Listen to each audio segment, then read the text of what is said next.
നമസ്കാരം, പുതിയൊരു വീഡിയോയിലേക്ക് സ്വാഗതം. ഇന്നത്തെ വീഡിയോയിൽ നമ്മൾ നോക്കുന്ന എയർപോർട്ടുകളിലേക്കുള്ള വേക്കൻസിയാണ്. ഏകദേശം 309 വേക്കൻസീസ് ആണുള്ളത്. ജൂനിയർ എക്സിക്യൂട്ടീവ് എന്ന് പറഞ്ഞ പോസ്റ്റുകളിലേക്കാണ് എയർപോർട്ട് അതോറിറ്റി ഓഫ് ഇന്ത്യയിലെ ജൂനിയർ എക്സിക്യൂട്ടീവ് എയർ ട്രാഫിക് കൺട്രോളിലേക്കുള്ള വേക്കൻസീസ് ആണ് വന്നിട്ടുള്ളത്. അഡ്വർടൈസ്മെന്റ് നമ്പർ 2/2025 ആണ്. ടോട്ടൽ 309 വേക്കൻസീസിൽ UR vacancy 125, EWS 30, OBC non criminal 72, SC 55, ST 27. പിന്നെ അതുപോലെ തന്നെ ഡിസേബിൾഡ് കാൻഡിഡേറ്റ്സിനും 7 വേക്കൻസീസ് ഉണ്ട്.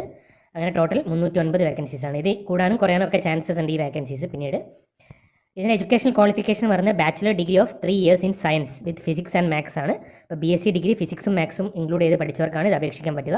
അല്ലെങ്കിൽ full time regular bachelor's degree in engineering ഉള്ളെങ്കിൽ നിങ്ങൾക്ക് അപേക്ഷിക്കാവുന്നതാണ്. BTech BE ഫുൾ ടൈം ആയി പഠിച്ചവർക്ക് ഇതിന് അപേക്ഷിക്കാവുന്നതാണ്. ഇതിന് പെർസെൻറ്റേജ് ഒന്നും പറയുന്നില്ല, പാസ്സായ ആർക്കും അപേക്ഷിക്കാവുന്നതാണ്. പിന്നെ അതുപോലെ തന്നെ ആ എഞ്ചിനീയറിംഗ് സബ്ജക്റ്റിൽ നിങ്ങൾ ഫിസിക്സും മാത്സും നിങ്ങളുടെ സബ്ജക്റ്റ് ആയിരിക്കണം ഏതെങ്കിലും ഒരു സെമസ്റ്റേഴ്സിൽ. പിന്നെ നിങ്ങൾ +2 10th ഒക്കെ ഇംഗ്ലീഷ് ഒരു സബ്ജക്റ്റായി പഠിച്ച് പാസ്സായിരിക്കണം. +2 ആണെങ്കിലും 10th ആയാലും കുഴപ്പമില്ല, ഏതെങ്കിലും ഒരു ഇയറിൽ നിങ്ങൾ ഇംഗ്ലീഷ് പഠിച്ചിരിക്കണം. പിന്നെ ഇതിൻ്റെ വേറൊരു ഏജ് ലിമിറ്റ് വരുന്നത് 27 വയസ്സാണ് മാക്സിമം ഏജ് ലിമിറ്റ് വരുന്നത്. 24 May 2025 വെച്ചിട്ടാണ് കാൽക്കുലേറ്റ് ചെയ്യുന്നത്. അന്നത്തേക്ക് മാക്സിമം ഏജ് ലിമിറ്റ് 27 വയസ്സ് വരെയുള്ളവർക്ക് അപേക്ഷിക്കാം. OBC നോൺ ക്രിമിനൽ ആകുമ്പോൾ ഇതിൽ നിന്ന് 3 വർഷത്തെ ഏജ് റിലാക്സേഷൻ കിട്ടും. SC STക്ക് 5 വർഷത്തെ ഏജ് റിലാക്സേഷൻ കിട്ടും. ഡിസേബിൾഡ് കാൻഡിഡേറ്റ്സിന് 10 വർഷത്തെ ഏജ് റിലാക്സേഷൻ കിട്ടും. അതുപോലെ തന്നെ എയർപോർട്ട് അതോറിറ്റി ഓഫ് ഇന്ത്യയിലൊക്കെ സർവീസ് വർക്ക് ചെയ്യുന്നവർക്ക് 10 വർഷത്തെ റിലാക്സേഷൻ കിട്ടും. ഇതിൻ്റെ ഓൺലൈൻ അപ്ലിക്കേഷൻ സ്റ്റാർട്ട് ആവുന്നത് 25 April 2025 മുതലാണ്. 24 May 2025 വരെ നിങ്ങൾക്ക് ഓൺലൈനായിട്ട് അപ്ലൈ ചെയ്യാവുന്നതാണ്.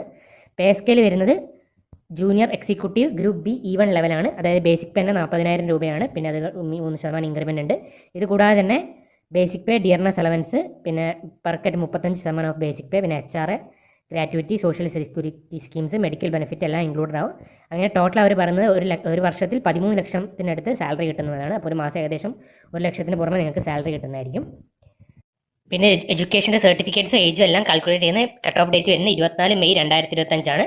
അതിന് മുൻപ് നിങ്ങളുടെ എഡ്യൂക്കേഷൻ ഡിഗ്രി എല്ലാം നിങ്ങൾ ക്ലിയർ ചെയ്തിരിക്കണം. ഇതിന് സെലക്ഷൻ എന്ന് പറഞ്ഞാൽ ഒരു കമ്പ്യൂട്ടർ ബേസ്ഡ് ടെസ്റ്റ് ഉണ്ടാകും. അത് ഇന്ത്യയിലെ പല സെൻറ്ററുകളായിട്ടുണ്ടാകും. കേരളത്തിൽ എന്തായാലും എക്സാമിനേഷൻ സെൻറ്റർ ഉണ്ടാകുന്നതായിരിക്കും. അപ്പോൾ അതിൻ്റെ ബേസിലായിരിക്കും, കമ്പ്യൂട്ടർ ബേസ്ഡ് ടെസ്റ്റിൻ്റെ ബേസിലായിരിക്കും അവർ നിങ്ങളുടെ സെലക്ഷൻ. പിന്നെ അവർ നിങ്ങൾ അതിൻ്റെ ടെസ്റ്റിൻ്റെ ബേസിലാണ് നിങ്ങളുടെ ബാക്കിയുള്ള ടെസ്റ്റ് കാര്യങ്ങൾക്കൊക്കെ വിളിക്കുക. ഫിസിക്കൽ ടെസ്റ്റ്, സൈക്കോ ടെസ്റ്റൊക്കെ ഉണ്ടാകുന്നതായിരിക്കും. പിന്നെ അതുപോലെ തന്നെ ഈ നിങ്ങളുടെ കമ്പ്യൂട്ടർ ബേസ്ഡ് ടെസ്റ്റിൽ നെഗറ്റീവ് മാർക്കിംഗ് ഉണ്ടാകുന്നതായിരിക്കില്ല. There will not be any negative marking for wrong answer attempted by the candidates in computer based test എന്ന് അവർ പ്രത്യേകിച്ച് പറഞ്ഞിട്ടുണ്ട്. അപ്പോൾ അവരിൽ നിന്ന് അതിൻ്റെ എക്സാമിൻ്റെ ബേസിൽ ഷോർട്ട് ലിസ്റ്റ് ചെയ്തവരായിരിക്കും അവർ അടുത്ത സ്റ്റേജിലേക്കുള്ള സെലക്ഷന് വിളിക്കുന്നത്.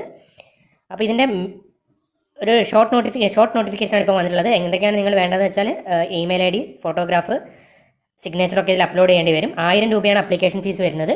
ഓൺലൈൻ ത്രൂ ആണ് അപ്ലൈ ചെയ്യേണ്ടത്. ഫീമെയിൽ കാൻഡിഡേറ്റ്സിന് അപ്ലിക്കേഷൻ ഫീസ് ഇല്ല. അതുപോലെ തന്നെ SC ST PWD കാൻഡിഡേറ്റ്സിനും അതുപോലെ എയർപോർട്ട് അതോറിറ്റി ഓഫ് ഇന്ത്യയിൽ അപ്രന്റീസ്ഷിപ്പ് ട്രെയിനിങ് ചെയ്തവർക്കും ഇതിന് അപ്ലിക്കേഷൻ ഫീസ് ഇല്ല. ബാക്കിയുള്ള ജനറൽ OBC മെയിൽ കാൻഡിഡേറ്റ്സിനാണ് 1000 രൂപ അപ്ലിക്കേഷൻ ഫീസ് വരുന്നത്. അത് ഓൺലൈൻ ത്രൂ തന്നെയാണ് നിങ്ങൾ അപ്ലൈ ചെയ്യേണ്ടത്, പേയ്മെൻറ്റ് ചെയ്യേണ്ടത്. അപ്പോൾ ഇതിൻ്റെ ഓൺലൈനായിട്ട് അപ്ലൈ ചെയ്യേണ്ട ഡേറ്റ് വരുന്നത് 25 April 2025 ആണ്. അതിനുശേഷം നിങ്ങൾക്ക് ഇതിൻ്റെ ഓൺലൈനായിട്ട് അപ്ലൈ ചെയ്യുന്നതാണ്. കൂടുതൽ ഡീറ്റെയിൽ വിവരങ്ങളും സിലബസും എക്സാമിനേഷൻ്റെ ഡീറ്റെയിൽഡ് സിലബസും എല്ലാം ഇതിൽ കിട്ടുന്നതായിരിക്കും.